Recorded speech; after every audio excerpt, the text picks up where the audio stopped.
الحمد لله رب العالمين أشهد أن لا إله إلا الله وحده لا شريك له وأشهد أن سيدنا ومولانا محمدا عبده ورسوله أما بعد فأعوذ بالله من الشيطان الرجيم بسم اللہ الرحمن الرحیم وَلَقَدْ أَرْسَلْنَا إِلَى ثَمُودَ أَخَاهُمْ صَالِحًا أَنِ اعْبُدُوا اللَّهَ فَإِذَا هُمْ فَرِيقَانِ يَخْتَصِمُونَ قال يا قوم لم تستعجلون بالسيئة قبل الحسنة لولا تستغفرون الله لعلكم ترحمون قالوا اطيرنا بك وبمن معك قال طائركم عند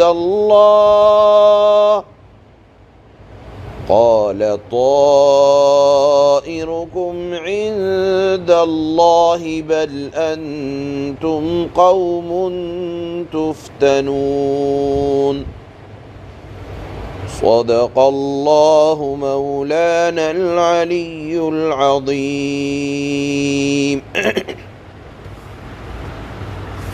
اس صورت میں اللہ نے پہلے حضرت موسیٰ علیہ السلام اور فرعون کا واقعہ بیان کیا، اس کے بعد دوسرے نمبر پر حضرت داؤد علیہ السلام کا واقعہ اجمالاً بیان فرمایا، پھر اس کے بعد حضرت سلیمان علیہ السلام کے حالات اور ان کی قوم کا واقعہ اور ان کی سلطنت کا واقعہ ذرا تفصیل سے بیان فرمایا۔ اب تیسرا واقعہ ان آیات میں حضرت صالح علیہ السلام اور ان کی قوم سمود کا اللہ بیان فرماتے ہیں واقعہ۔ اسی واقعے کو اللہ نے قرآن کی اس سے پہلے 3 صورتوں میں بیان فرمایا۔ سورہ اعراف میں یہ ذکر آ چکا ہے، سورہ ہود میں آ چکا ہے، اور ابھی سورہ شعراء گزری، اس میں بھی اللہ نے حضرت صالح علیہ السلام کا واقعہ اور قوم سمود کا واقعہ بیان فرمایا ہے۔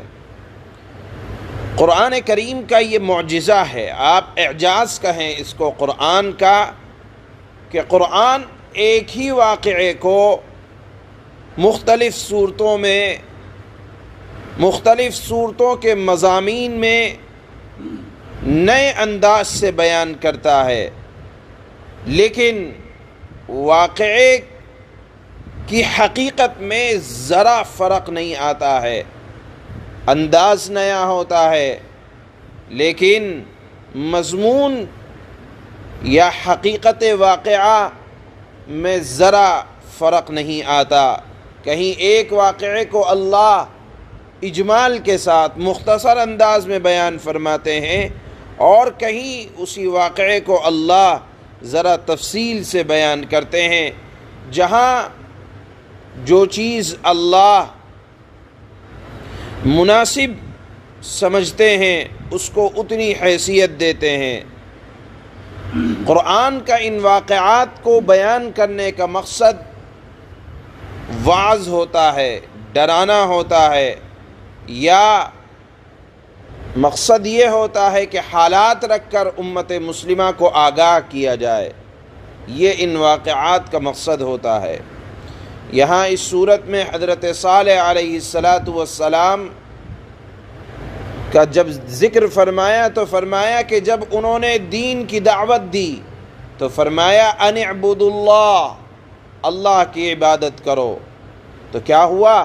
جب یہ دعوت دی تو قوم 2 گروہوں میں بٹ گئی۔ ہوتا یہ ہے کہ جب داعی دین کی دعوت دیتا ہے تو کچھ لوگ تو اس کی دعوت کی حمایت کرتے ہیں، یعنی اللہ پر ایمان لاتے ہیں، اس کے رسول کی اطاعت کرتے ہیں، اور کچھ لوگ وہ ہوتے ہیں جو نافرمانی پر جمے رہتے ہیں۔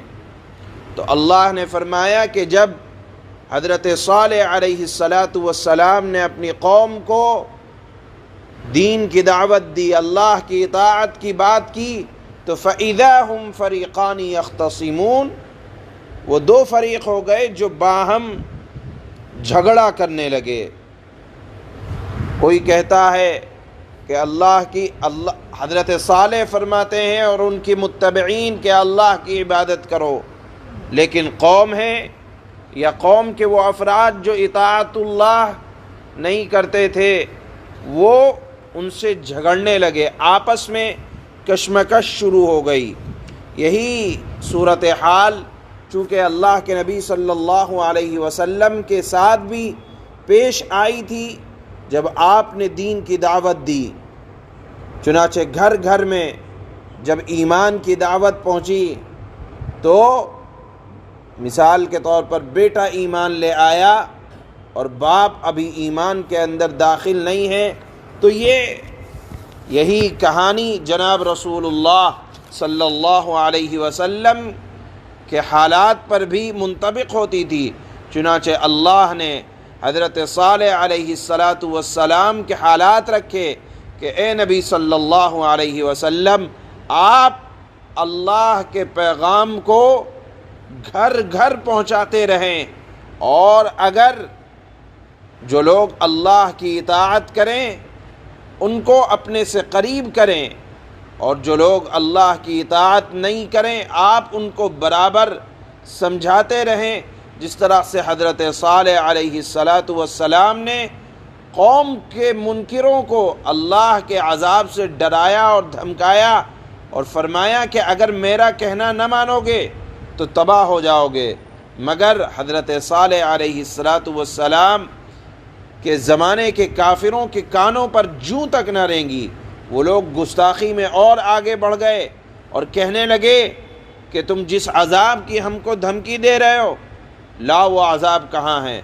حضرت صالح علیہ السلام نے فرمایا کہ ایمان اور بھلائی اور توبہ کے راستے پر تو اطاعت اختیار نہیں کرتے، اور دنیا اور آخرت میں اس طرح مست ہو کہ برائی کو طلب کرنے میں جلدی کر رہے ہو۔ حضرت صالح نے فرمایا ابھی موقع ہے، گناہ سے توبہ کر کے باز آ جاؤ، کیونکہ اگر توبہ اور استغفار نہیں کرتے تو اللہ تعالی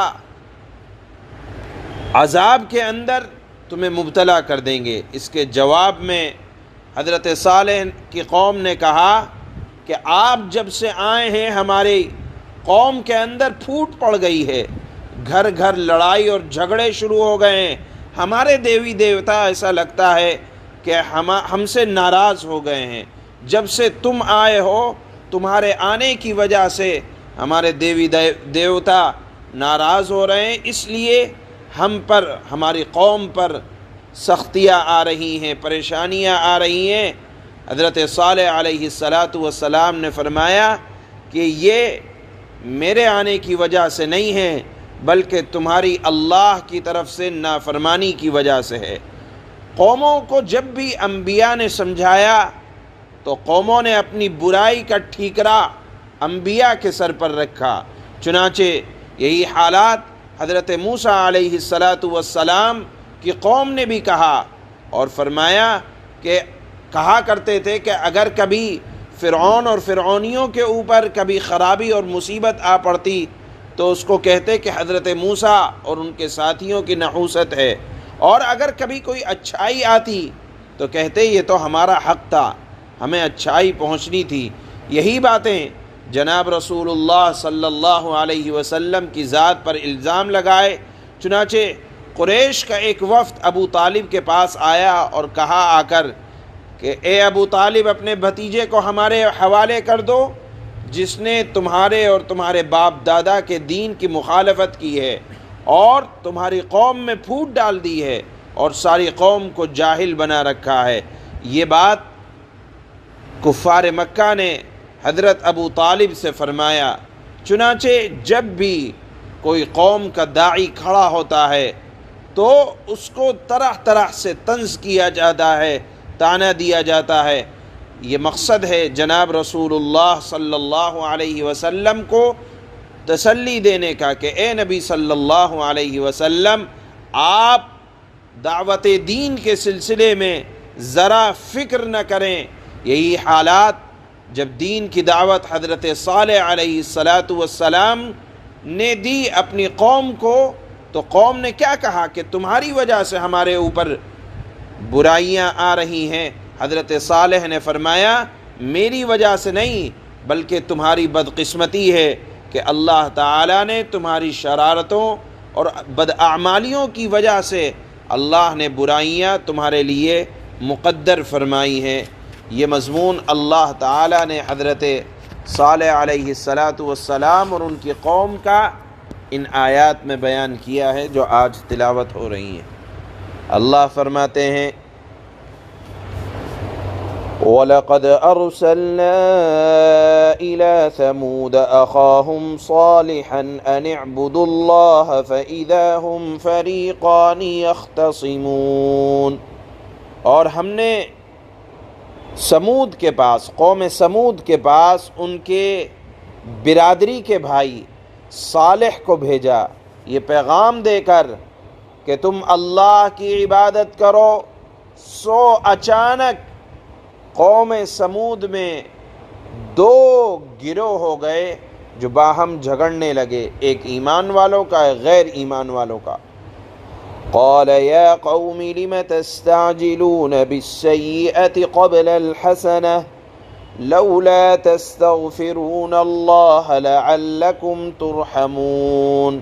حضرت صالح نے فرمایا اے بھائیو، تم نیک کام یعنی توبہ، ایمان سے پہلے عذاب کو کیوں جلدی مانگتے ہو؟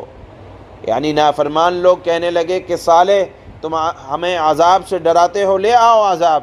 حضرت صالح نے ان کے اس مطالبے پر فرمایا کہ تم توبہ اور ایمان سے پہلے عذاب کو کیوں جلدی مانگتے ہو؟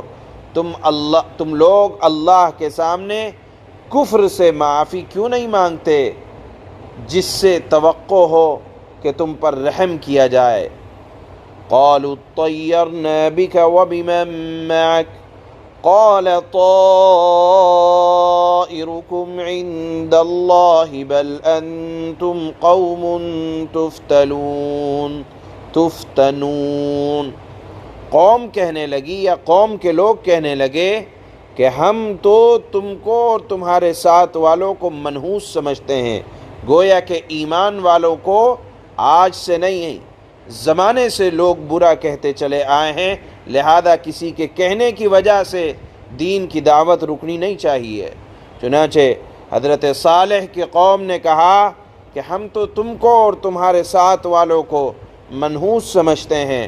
حضرت صالح نے فرمایا کہ تمہاری اس نحوست کا سبب اللہ کے علم میں ہے، بلکہ تم وہ لوگ ہو کہ کفر کی بدولت عذاب میں مبتلا ہوگے۔ سبحان اللہ و بحمدہ، سبحانک اللہم